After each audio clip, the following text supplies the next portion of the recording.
What if the biggest mistake you can make in the market is actually waiting for a trend to change? It sounds completely backward, doesn't it? It really does. But think about that for a second. What if the absolute smartest operators in the world, the ones moving billions of dollars across global markets, are quietly cashing out and walking away while the charts still look absolutely perfect? And the scary part is they do. They do it every single day. Welcome to the deep dive. Today we are dismantling a fundamental misunderstanding that costs you so much money, so much stress, and honestly so much frustration.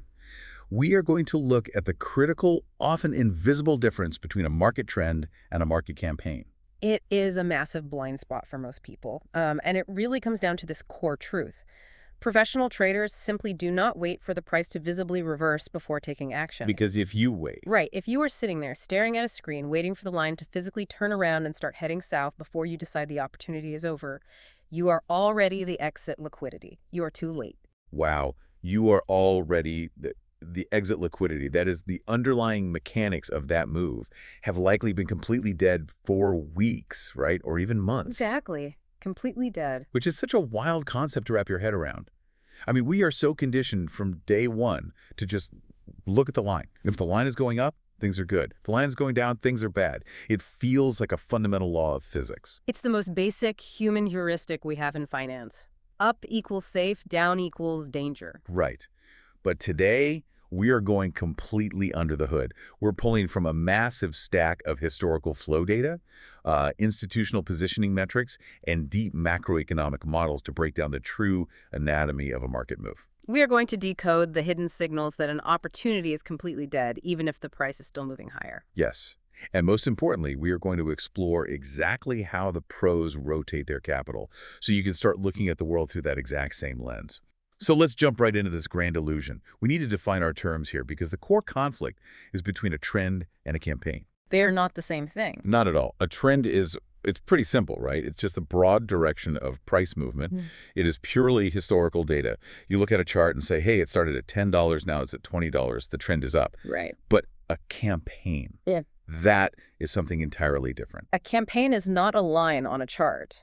A campaign is a strategic window of time. A window of time. Yes, it is a specific environment where your participation in that market offers a massive asymmetric opportunity. And it doesn't just happen by accident.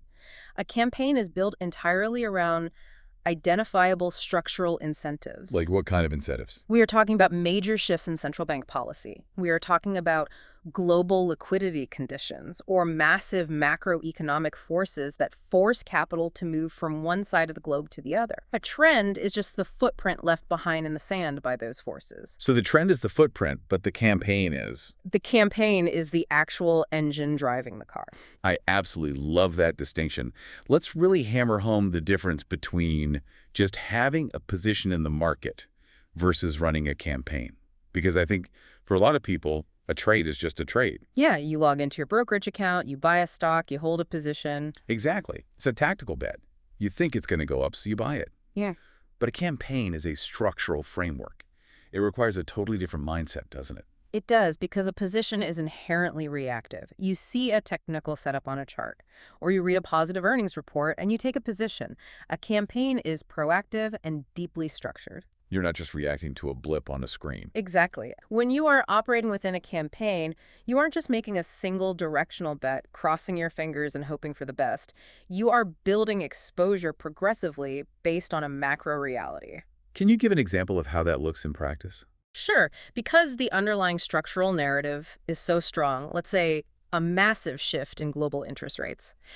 You might scale into your position over several months. You might adjust it, take some profit when it runs too hot, and aggressively re-enter when it dips. Because you trust the environment. Right. You can interact with the market multiple times from multiple angles because the environment itself is highly favorable to your thesis. It's like having a Category 5 hurricane at your back versus just trying to row a tiny boat really hard. That's a perfect way to put it. But this is the trap. Why do we get so obsessed with the chart? I mean, I remember looking at my own portfolio back during the 2021 tech boom. Every single indicator was green. My dentist was giving me stock tips, and I felt like an absolute genius. We all did. Walking away from that feels like physically leaving money on the table. The psychology of stepping away when the line is still going up, It must be agonizing for someone who doesn't understand this campaign framework. It is entirely counterintuitive to human nature.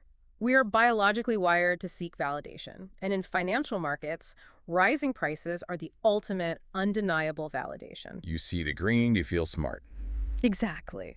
If the price is rising, our brains instantly assume our thesis is correct. We think, I am smart, the market agrees with me. But this raises an important question. What if the price is rising for reasons that have absolutely nothing to do with your original thesis? Oh, that is a terrifying thought. It happens constantly. What if the underlying incentives, the actual lifeblood of the trade that you originally identified, have completely dried up, but the price is just coasting entirely on blind inertia? Now, here's where it gets interesting. How does that decoupling actually happen in the real world? How can a trend literally outlive the campaign that created it? Because to a normal observer, that sounds like a glitch in the matrix. It does seem impossible from the outside. Right, if the engine is off, how is the car still accelerating up the hill? To understand that, we have to look at the actual plumbing of the market. We have to look at aggregate positioning dynamics. Aggregate positioning. Break that down for us. A price trend isn't just one giant entity buying an asset. It is the aggregate, the sum total, of millions of different decisions made by very different types of participants, operating on very different time frames. So it's an ecosystem? Yes. So a true macro campaign starts when institutional flows, the real smart money, the sovereign wealth funds, the massive macro hedge funds, they initiate a move based on those structural incentives we talked about. They see a divergence in the global economy, they deploy massive amounts of capital, and the price starts moving. They start pushing the heavy boulder. Right. But they don't push it forever. Once that boulder is rolling down the hill, a whole new cast of late-stage characters shows up to keep it moving. The Phantom Menace. Exactly. And these new actors do not care about the macroeconomic incentives. First, you have momentum strategies. These are highly sophisticated algorithms that are literally just programmed to buy things that are already going up. They just follow the math. They measure velocity and trajectory. They don't read central bank minutes. They don't care about supply chains. They just buy the math. Then you have systematic funds. Like passive index funds. Yes, massive index funds and portfolio managers who are forced to rebalance their allocations at the end of the quarter just to track a benchmark. They have to buy, regardless of whether it's a good idea structurally. Precisely. And of course, you finally have retail participants, the people who saw the trend on the nightly news and decided to jump in so they don't miss out on the wealth creation. Short covering also plays a massive role here, artificially extending directional moves when people who get against the trend are forced to buy back in. Wait, let me play devil's advocate here for a second. You're calling these late-stage actors the Phantom Menace. But if a momentum algorithm or a systematic fund jumps in and the line keeps going up for another 6 months, they are making billions of dollars. Aren't they the smart money too? Why is it inherently bad to be a late-stage buyer if the trend is technically still your friend? That is the perfect question to ask, and it gets to the absolute heart of risk management. It is true that momentum algorithms make money in late-stage trends, but their risk profile is entirely different from a human trader running a macro campaign.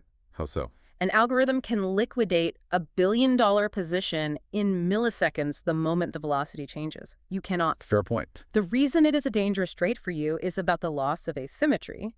None of those late-stage flows recreate the asymmetric risk-reward environment that existed at the beginning of the move. Okay, let's unpack this concept of asymmetry because it's so crucial. I always think about it like arriving at a massive house party. I love this analogy. When you get there early, at 8:00 p.m., you've got your pick of the food, the drinks are fully stocked, you can grab the best seat on the couch, and you can actually hear the people you are talking to. That is the asymmetric opportunity. Your risk of having a bad time is very low, and your reward is high. You're in complete control of your environment. Right. But if you show up at 2 a.m., Yeah. the music is still blasting. The party is technically still happening. The trend is intact. But the reality of the party has completely changed. Exactly. The food is completely gone. The house is a total mess. The host is exhausted. And the cops might show up at any second to shut the whole thing down. I've always appreciated their analogy because it highlights the hidden danger so perfectly. The music is still playing, so it feels like a party, but the quality of the experience has deteriorated entirely. The edge is gone. In the market, the price is still moving up, but the reason to be in the trade, that fundamental structural edge, has vanished. If you are buying at that late stage, In the 2.0 AM window, you are risking a massive, catastrophic downside for a very limited incremental upside. The edge that justified the participation is dead, even if the line ticks higher tomorrow. Let's zoom out for a second. Let's actually map this out chronologically. Because the historical flow data outlines a very specific, recognizable sequence, doesn't it? It absolutely does. There is a definitive life cycle to every major market move, and it can be broken down into 4 distinct phases. And if we can deeply understand these 4 phases, you can start to identify exactly where you are in the cycle at any given moment, and you can stop being the person showing up at 2 a.m. Mapping the life cycle is how you protect your capital. And it always, without fail, begins with phase 1, incentive emergence. Incentive emergence, the initial setup, the ground floor. Yes, and it almost always starts with some kind of structural divergence. In global finance, capital is like water. It flows to wherever it is treated best. It seeks the path of least resistance and highest reward. Exactly. So maybe one central bank is cutting interest rates while another is raising them. Or maybe there's a massive shift in a country's supply chain infrastructure. Whatever it is, it's new, it's highly complex, and it's quiet. Participation at this stage is incredibly limited. The vibe is basically crickets. No one cares. Nobody cares at all. The financial media isn't writing breathless articles about it. In fact, if you look at a chart during phase 1, the price movement might look really messy, erratic, tentative. Doesn't look like a sure thing. Not at all. It does not look like a beautiful, clean, upward trend yet. It looks like noise. Only a very small number of highly analytical, deep-pocketed traders are looking at the raw data, seeing the divergence form, and quietly starting to build their positions before anyone else notices. You're doing the actual homework. Right, they're laying the foundation. Okay, so phase 1 is the quiet accumulation. But phase 2 is where the magic really happens. Phase 2 is campaign expansion. This is the sweet spot. This is where the massive institutional participation really floods into the market. This is the golden window, right? Right. If you are going to be in a market, this is where you want to be. Absolutely. This is the ultimate asymmetric environment. In phase 2, the evidence of the macro shift is no longer a secret confined to deep dive research desks. The structural narrative is becoming clear to the major players. So the big money wakes up. They wake up and you get these massive, sustained institutional flows coming into the asset. And what's crucial to understand here is how the market behaves mechanically. Liquidity is very supportive. Okay, to put that in everyday terms, liquidity just means there are plenty of buyers and sellers, right? Yeah. So these big players can buy millions of shares without accidentally driving the price through the roof and ruining their own entry point. Precisely. The market can absorb their size easily. Because of that deep liquidity, volatility is actually quite controlled. It's not jumping around wildly. Now, the price begins to establish a very persistent, highly reliable bias. It just grinds higher day after day, week after week. It's not a violent spike. It's a steady escalator. I like that. A steady escalator. If you were running a campaign during phase 2, your risk is relatively low because the structural macro drivers are incredibly strong and your potential reward is massive. It's the smooth ride. But, as we know, all good things must come to an end. Which brings us to phase 3. And the name of phase 3 is recognition, which, ironically, sounds like a really good thing. It does sound positive, but recognition is the absolute danger zone. It is the trap. Phase 3 is when the trend becomes visible to absolutely everyone. It's not just the institutional players reading macro data anymore. This is when your Uber driver gives you a very detailed thesis on why you need to buy this specific asset today. And they probably show you a chart on their phone while they are driving. Exactly. The media coverage spikes dramatically here. Every financial analyst on television is suddenly an expert on the specific theme, and they are all projecting that the trend is going to continue indefinitely. They are drawing straight, aggressive lines up to the sky. Always. Positioning expands across all investor groups. The systematic funds are in, the retail traders are in, the late-to-the-party hedge funds are in. Okay, I see where you're going with this. The reality underneath the surface is that the structural move, the actual campaign, is mostly over. That's the painful truth. It feels the absolute safest to buy in phase 3 because every single person you talk to agrees with you, but the actual mathematical risk-reward balance is completely compressing. The asymmetry is shrinking rapidly, day by day. The easy, safe money has already been made. It's gone. The institutions who quietly bought in phase 1 and aggressively bought in phase 2 are now sitting on massive, life-changing profits. And guess what? They need someone to sell those assets to so they can lock in their cash. They need an exit. And they are selling their positions to the enthusiastic people entering in phase 3. The structural drivers might technically still be intact, but they are fully priced into the current valuation. Which perfectly sets up the final act. Yeah. Phase 4, campaign exhaustion, the end of the line. In phase 4, the structural drivers that started the whole thing actually begin to weaken. The divergence from phase 1 begins to close. The original reason for the trade is disappearing. The positioning in the market is completely crowded. Everyone who could possibly want to buy this asset and has the capital to do so has already bought it. There is no fresh money left on the sidelines. The tank is empty. And because of that, the deep liquidity we saw in phase 2 starts to completely dry up. And this is the pro move. This is the exact moment where the smartest operators in the world completely ignore the fact that the price on the screen might still be creeping upward. They don't care about the screen. They look at the weakened macro drivers, they look at the incredibly crowded positioning data, and they aggressively reduce their exposure. They're grabbing their coats and walking out the front door of the party while the retail traders are still lined up around the block fighting to get inside. They recognize that the campaign, the strategic window of advantage, is over. It's done. The price might coast higher on pure algorithmic momentum for another month, but it's empty calories. There is no structural, fundamental foundation holding it up anymore. And what happens when it finally turns? When an exhausted market like that finally turns, it doesn't turn gently, it turns violently, because there are absolutely no fundamental buyers left underneath to catch the falling knife. So practically speaking, how do you actually know you are in phase 4? We've talked about the theory, but I want to give you, the listener, the tangible signs. When you study the data, there are 4 specific structural indicators. 4 canaries in the coal mine that scream the exhaustion phase is here. These are critical to understand. Let's break these down in detail. Signal number 1 is policy convergence. We touched on this conceptually earlier. Macro campaigns usually start from policy divergence. A classic example is the global currency market. Walk us through that. Let's say the U.S. Federal Reserve is aggressively raising interest rates, meaning they are tightening their monetary policy to slow down the economy.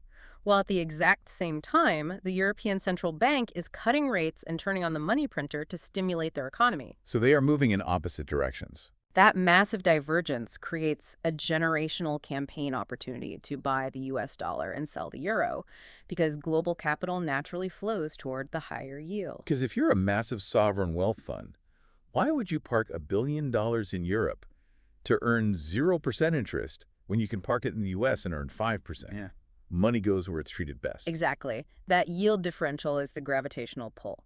But the absolute death knell for that campaign is convergence.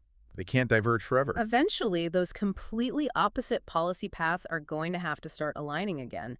Maybe the U.S. economy starts to cool off, so the Fed stops raising rates and signals a pause. Or maybe European inflation starts to spike, forcing the ECB to stop printing money and start raising their own rates. And the gap closes. The moment those policy paths begin to converge, the yield differentials stabilize. The incentive structure completely crumbles. The engine shuts off. So even if the U.S. dollar is still technically sitting at a multi-year high on the chart, the actual reason for it to keep going higher is completely gone. That makes perfect sense. Signal number 2 is positioning saturation. This one is pure logic to me. What happens when everyone who wants to buy has already bought? You run out of marginal demand. A financial market is, at its core, just a mechanism of supply and demand. It needs fuel. For a price to continue moving higher, you need a constant, uninterrupted stream of new buyers who are willing to pay increasingly higher prices.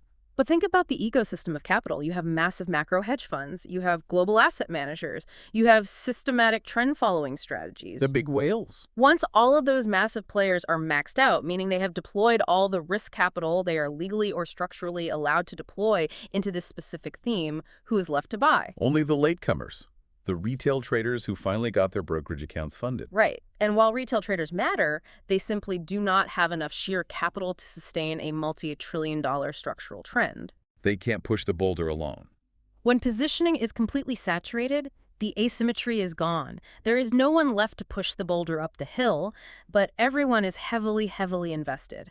Which means the moment the wind changes, or the moment one big player decides to take profits, there's a massive rush for a very small exit door. And that rush for the exit is terrifying when you consider signal number 3, liquidity friction. Because things get really choppy here. Let's really explain this one, because I think liquidity is a term people hear all the time, but don't deeply visualize. What's fascinating here is the physical change in the actual market mechanics on the order book. Remember in phase 2, we said the ride was smooth. Right, deep liquidity, low volatility. Big players could buy without moving the price. In phase 4, that stable, calm environment is completely shattered. Taking that a step further, why does that friction actually happen? Because the smart money, the institutions who act as the shock absorbers for the market, have stopped providing liquidity. They've stepped away. They have achieved their goals. They are stepping back. They are no longer placing massive limit orders to absorb selling pressure. So the market impact of every single trade suddenly increases dramatically. So even small trades cause big ripples. You start seeing very volatile, violent price movements during what should be normal continuation attempts. A relatively small order to buy or sell can suddenly cause an outsized, jerky move in the price. It stops looking like an escalator. The chart starts to look jagged and erratic. It's a clear mathematical sign that the deep structural support has vanished and the market is running on pure fumes. It's exactly like driving a car that's running out of gas. It doesn't just smoothly roll to a stop. It starts sputtering, violently jerking forward, losing power, surging again, before it finally just dies on the side of the road. That jagged chart action is the engine sputtering. And that brings us to the last signal, signal number 4. This is my personal favorite because you don't need a Bloomberg terminal to see it. You see it in the grocery store checkout line. It is narrative consensus, the infamous magazine cover indicator. It is remarkably, almost hilariously reliable throughout financial history. When a market narrative becomes universally accepted as undeniable fact by the general public, it is almost never the beginning of the opportunity. Never. It is almost always a blaring siren of late-stage conditions. Right. When you see a major non-financial mainstream publication put a raging, glowing bull on their front cover with the headline, "Why this stock will never stop going up, it is time to run for the hills." You know the top is in. When the evening news, the retail traders on social media, and the traditional Wall Street analysts are all perfectly harmoniously aligned, it's not a confirmation that your thesis is brilliantly right. It's a confirmation that the campaign is entirely over. Because consensus reflects total maturity. If everyone in the world agrees that an asset is a screaming buy, it means everyone has already taken their position. There's nobody left to convince. There are no skeptics left to be convinced. There are no contrarians left to be converted into future buyers. Groupthink is the ultimate enemy of asymmetric opportunity. I think the absolute best way to really cement this framework in our minds is to look at a concrete historical example. I want to transport you, the listener, back to 2014. A fantastic era to study. We are going to look at the massive US dollar run of 2014 and 2015 because it is the absolute perfect illustration of everything we've just discussed. It is a textbook masterclass in distinguishing a campaign from a trend. Let's set the macroeconomic stage. In 2014, the global economy was facing a perfect storm of policy divergence. What was happening with the Fed? In the United States, the Federal Reserve, led by Janet Yellen, was finally preparing to normalize interest rates. They were signaling the end of the massive quantitative easing, the money printing and stimulus that had propped up the economy since the 2008 financial crisis. So the U.S. economy is finally strong enough to stand on its own 2 feet. They are turning off the life support. They are tightening up the money supply. Exactly. But meanwhile, on the exact opposite side of the world, the European Central Bank and the Bank of Japan were facing severe economic stagnation. They were doing the exact opposite of the U.S. They were printing. Mario Draghi at the ECB was basically saying they would do whatever it takes to save the euro, which meant aggressively expanding their own quantitative easing programs. They were flooding their systems with unprecedented amounts of raw liquidity. So you have this massive gaping canyon of divergence between the world's major economies. The U.S. is hitting the brakes, and Europe and Japan are slamming on the gas pedal. And that macro canyon created enormous yield differentials. It created an incredibly strong, undeniable incentive for global capital to flee the zero-yield environments of Europe and Japan and aggressively flow into U.S. dollar-denominated assets. The campaign begins. This was the birth of the campaign. This was phase 1. Early institutional participants saw this structural alignment forming. They recognized the policy divergence before the media caught on, and they started quietly building massive long positions in the dollar. And then we hit phase two. The campaign expanded, the institutional flows accelerated, and the U.S. dollar absolutely spiked. It went on an absolute tear. It was relentless. If you look at a chart of the U.S. dollar index from mid-2014 to early 2015, it is almost a vertical line. It was a beautiful, smooth, structural move supported by absolute fundamental realities. But then we get to the turn. By late 2015, the reality began to shift. The Federal Reserve actually did what they said they were going to do. They raised interest rates in December of 2015. So the event that everyone was waiting for finally happened. The catalyst arrived. Exactly. And because it was so widely expected and heavily telegraphed, the divergence was entirely priced into the market by the time it actually happened. The news was out.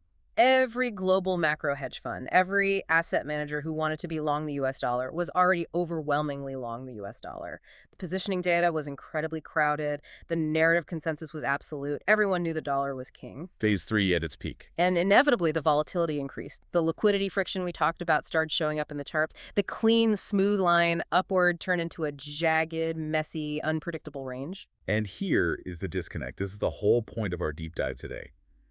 If you look at the historical data, the broader dollar trend did not reverse right away. It did not. If you looked at the chart in late 2015 or even early 2016, the dollar still looked incredibly strong.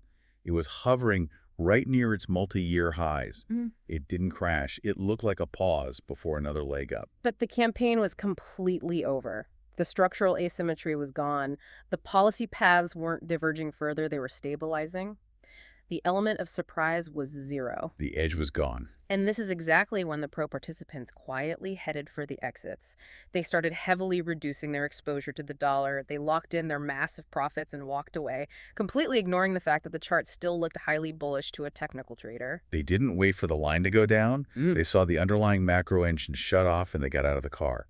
And just to show this isn't isolated to currencies, we saw the exact same thing in the 2021 tech boom. A perfect parallel. The structural incentive was 0% interest rates, and everyone locked at home.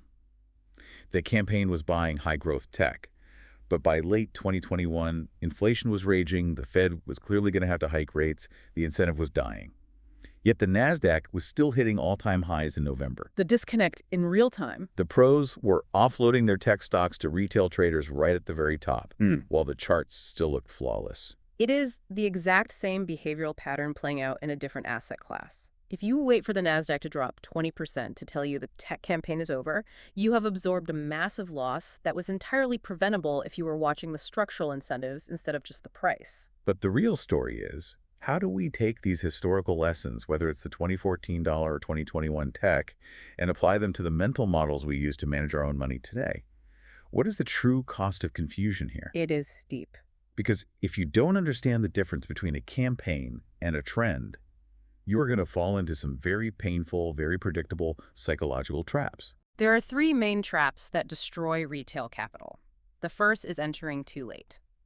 If you are waiting for the structural drivers to be widely recognized, if you are waiting for phase 3, the narrative consensus, when your friends are finally talking about it, you are literally buying the asset directly from the professionals who are exiting. You are providing their exit liquidity. You are absorbing all of the downside risk with almost none of the original upside reward. You're paying premium luxury prices for a used, exhausted opportunity. Trap number 2 is holding too long. This is perhaps the most common, and it's devastating. Let's say you did everything right. You got in at a decent time, you rode phase 2, you have beautiful paper profits. You're feeling great. But then the campaign ends. The macro incentives dry up. Policy converges. Yet, because the price hasn't crashed yet, you hold. You hope for one last explosive extension of the move. You let your ego attach itself to the chart. You want to be a genius. You want to squeeze every last theoretical drop of juice out of the lemon. And that greed leads directly to trap number 3. Absorbing disproportionate drawdowns when the inevitable reversal finally hits. Because remember what we said about phase 4 liquidity, it is terrible. The shock absorbers are gone. When the music finally stops and the systematic funds and retail traders suddenly realize the fundamental drivers are gone, the rush to the exit is violent. The price doesn't gently float back down to earth. it drops through the floor. It plummets. If you are holding too long, your paper profits vanish in a matter of days, and you are left holding the bag in a state of shock. So how do the absolute best in the world avoid this? What is the professional mindset that protects them from that exact scenario? It's what market veterans call campaign discipline. It requires a complete, ruthless divorce of your personal ego from the chart. Divorcing the ego, that's hard to do. You have to be willing to look at a position in your portfolio that is currently making you money today. Realize the structural incentives have faded and say, I'm out. You don't care if it goes up another 5% without you. You manage your risk by recognizing the invisible danger of late-stage liquidity. Reducing your risk preserves your capital for the next opportunity. And that brings up opportunity rotation. Yeah. This is such a huge concept to internalize. The market isn't just one single asset. It's a massive, living, complex web of global variables. Constantly shifting. Why would you sit there sweating over a chart, fighting for absolute scraps, and risking a 30% drawdown at the very end of an old, exhausted trend when an entirely new campaign is being born somewhere else? Exactly. The global economy is dynamic. Yeah. Markets constantly generate new divergences. While the U.S. dollar campaign of 2015 was exhausting itself, somewhere else in the world, a new policy divergence was quietly forming. A new game was started. A new commodity cycle was starting.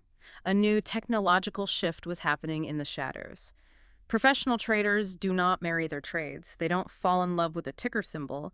They simply rotate their capital to where the incentives are fresh. They stay objective. They move from an exhausted Phase 4 market, take their cash, and deploy it right back into a brand new Phase 1 opportunity. I think that perfectly synthesizes the entire framework we've unpacked today.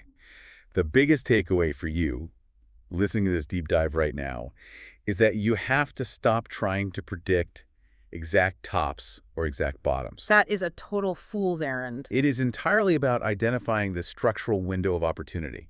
Navigating financial markets isn't just about guessing what direction the line is moving today. It's about knowing when your participation actually gives you a mathematical edge. It is entirely about trading windows, not directions. And if we connect this to the bigger picture, here is the forward-looking perspective I want to leave you with. Let's hear it. The next time you see a universally accepted market narrative absolutely dominating the headlines, whether it's the latest wave of artificial intelligence hardware, a specific cryptocurrency that everyone says is going to the moon, or an unstoppable real estate boom, don't ask yourself how high the trend can go. Don't pull up the chart and try to guess the top. You have to look underneath the hood. Ask yourself if the structural window is quietly closing. Ask yourself if the positioning is saturated, if the original macro incentives are gone, and if the pros are already walking out the back door with their profits. I challenge you, go out tomorrow and actively look for the next divergence. Look for the quiet, messy charts where no one is paying attention, rather than blindly following today's loud, comfortable consensus. That is incredibly powerful. But before we wrap this up, here's one final provocative thought for you to chew on, something that builds on everything we've discussed today. We've talked entirely about human psychology, macro incentives, and institutional flows. The traditional drivers. But as artificial intelligence and advanced machine learning completely take over Wall Street, consider this. These new predictive algorithms are currently being trained on the exact Phase 4 exhaustion signals we just discussed. They are mapping the human behavior. They are learning to identify positioning saturation and liquidity friction in real time. So what happens when the machines start front-running the exhaustion? If algorithms learn to exit at the very end of Phase 2, will structural macro campaigns shorten from lasting years to lasting mere weeks? That was a chilling thought.